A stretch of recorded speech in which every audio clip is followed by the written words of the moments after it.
Lesson 5.4, Day 1, Factor and Solve Polynomial Equations. We're going to channel a little bit from Chapter 4 to help us do that. Here's a little factor review. If you recall from Lessons 4.3 and 4.4, factoring just converts from quadratic form to intercept form. But now we're going to have higher ordered polynomials. Let's do a little review. If we have an expression like 8x squared plus 20x, we can look for a common factor. What goes into both 8x squared and 20x? I know for 8 and 20, 4 will go into both of them.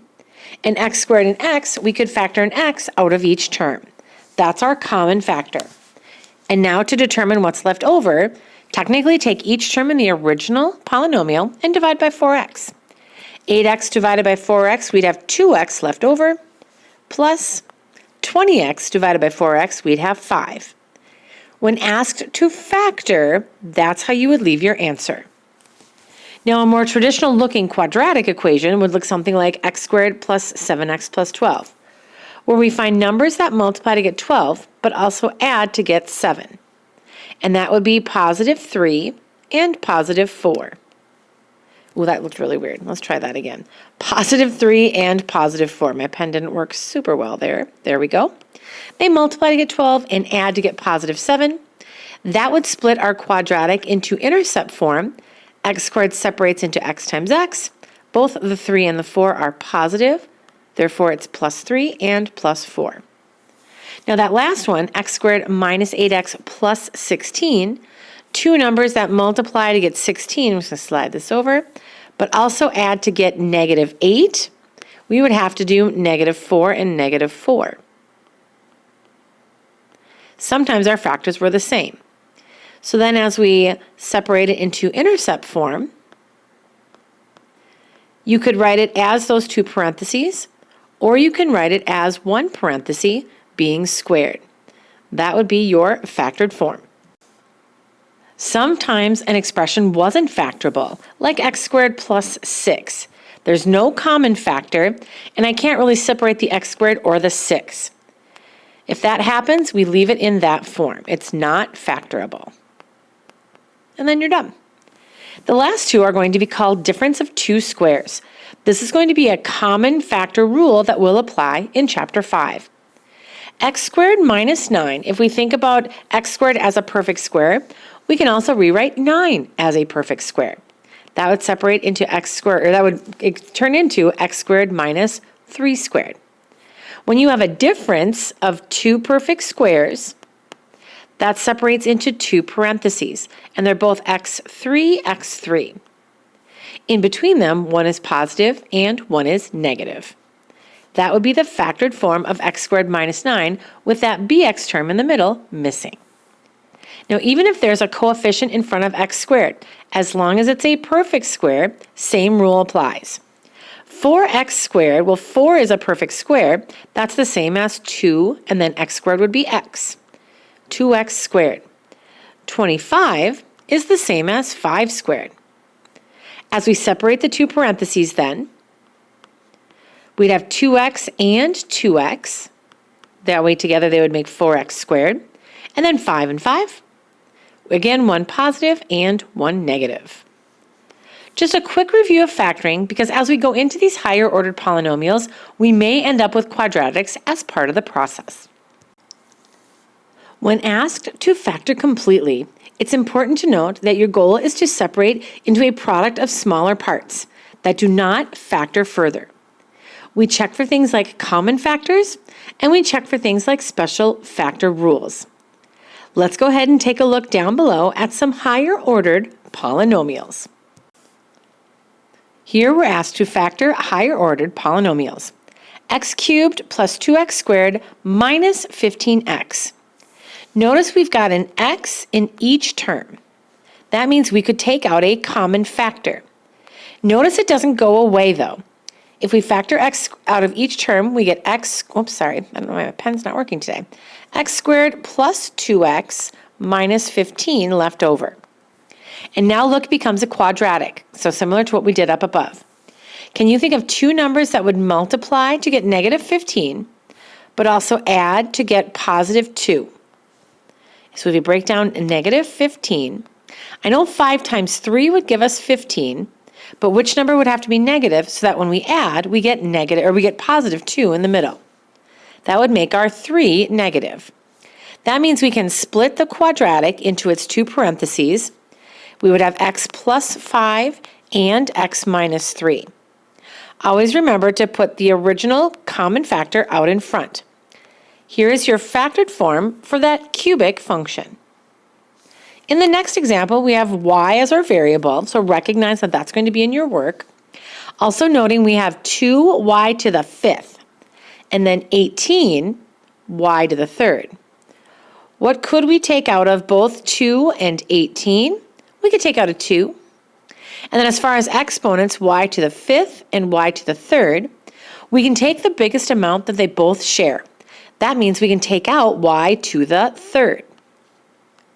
If we take up 2y to the 3rd out of 2y to the 5th, when you divide like bases, you subtract exponents. We would have y squared left over. Minus, if we were to take out 2y cubed out of 18y cubed, the y cubes would cancel, and 2 goes into 18 9 times. On the outside, that 2y cubed is the common factor. That's going to stay as is. But on the inside, I recognize we have a perfect square minus another perfect square. That means the y squared would break down into y times y. 9 is the same as 3 squared, and that would break down into 3 times 3. The rule for difference of 2 squares, one was positive and one was negative. And again, let's put that 2y cubed out in front. So far for each of these, we were able to find a common factor. And what ended up on the inside of the parentheses was quadratic, which allowed us to use our Chapter 4 rules. Let's take a look at what happens with that last one. We have x cubed minus 3x squared minus 16x plus 48. If we look at each of the 4 terms, there are no common factors. Nothing goes into x cubed, 3x squared, 16x, or 48. So if there's no common factor, we're going to have to try a newer method. Let's see what we can apply down below. A new method for factoring higher ordered polynomials is called factor by grouping. This is when a cubic function, like an x to the 3rd, has no common factor. So there's no way for us to break it down to a quadratic. Here's how it works. If we're grouping, it's kind of going to look like a times c split the bx rule. You're literally going to put a parenthesis around the first 2 terms, just like we did before, and the second 2 terms. And now let's test those common factors within each of those parentheses. If we have x cubed minus 3x squared, the most amount of x's I can take out of both of them would be x squared. And that would give us x minus 3 left over. In that second parenthesis, we have to note taking out that negative is important, so I'll put that out right away. And then 16x and 48, I know that 16 goes into both of them, which means I can factor out 16. But because it's negative 16, if we factor that out of negative 16x, we have positive x left over. And if we factor negative 16 out of positive 48, we would have negative 3. Similar to solving with that a times c split the bx method in Chapter 4, when you have a parenthesis that's the same, that's one of your final answers. But then take the parts on the outside and create that second factor, x squared minus 16. And here we have a difference of 2 squares again. 16 is the same as 4 squared. That would split our blue parenthesis into x plus 4 and x minus 4, all while having that x minus 3 out in front. So notice we've split it into 3 parentheses in its factored form. Let's try the one in the middle. But first, what I'd like you to do is just change the 9 or the negative 9 and the negative 45 to plus. I just want to show you what it looks like when there's pluses in between. So just make them both positive, and then we'll just follow the same process as before. If we're trying to factor x cubed plus 5x squared plus 9x plus 45, noting that there are no common factors, we can apply the grouping method. X cubed plus 5x squared in one parenthesis, 9x plus 45 in the other. And again, look for common factors. We have x cubed, 5x squared. We can take an x squared out and have x plus 5 left over. Out of positive 9x and 45, we could take out a 9. And guess what? 9 goes into 9x, we'd have x left over, and 9 goes into 45, we'd have 5 left over. Now, just like the first example, the parenthesis matches, and that gives us x plus 5. Now, I had us change up that those signs at the end specifically for this second part. If we group the parts on the outside, we get x squared plus 9. Now, x squared plus 9 is not factorable. Our factor rule only works when it's a subtraction problem. That was called a difference of two squares. What that would mean for us is these are the two parentheses in the factored form for our original cubic function. Let's try one more at the right. In our last example in this row, x cubed plus 64. Notice we're missing those terms in the middle. So grouping is not going to be an option for us. Even if you added placeholders in there like 0x squared and 0x, grouping would not be a way to factor x cubed plus 64. Let's see if our options down below help us out. Our last option for factoring cubic functions, special factoring rules or special factoring patterns. Similar to the difference of perfect squares, we have rules that we can apply for the sum and difference of perfect cube values. Now we have to think about things like 1 cubed, 2 cubed, 3 cubed, and so on. Let's actually slide over to the right and talk about that for a moment. Thinking about things to the third power instead of second power, 1 cubed would equal 1. 1 times 1 times 1. 2 cubed, 2 times 2 times 2, would actually give us 8. 3 cubed, 3 times 3 times 3 is 27. 4 cubed, we can keep going. 4 times 4 times 4 is 64. 5 cubed, 5 times 5 times 5, 125. 6 cubed is 216. 7 cubed would be 343. 8 cubed is 512. We'll just go up to 10. 9 cubed would equal 729. 10 cubed would bring us all the way up to 1,000. The numbers on the right are all examples of perfect cube values. Get familiar with them as we're going to use them quite a bit with our factoring rules. Okay, let's now go back to that left-hand side. If we're taking a look at special factor rules for two cubed values, we have a sum rule and a difference rule. And you'll notice that they're pretty similar actually. If you have two terms being cubed and there are no terms in the middle, that means grouping's not an option. As long as you can rewrite them as perfect cubes, notice the factor rule. We have a small parenthesis and a big parenthesis. And you're going to want to memorize that template.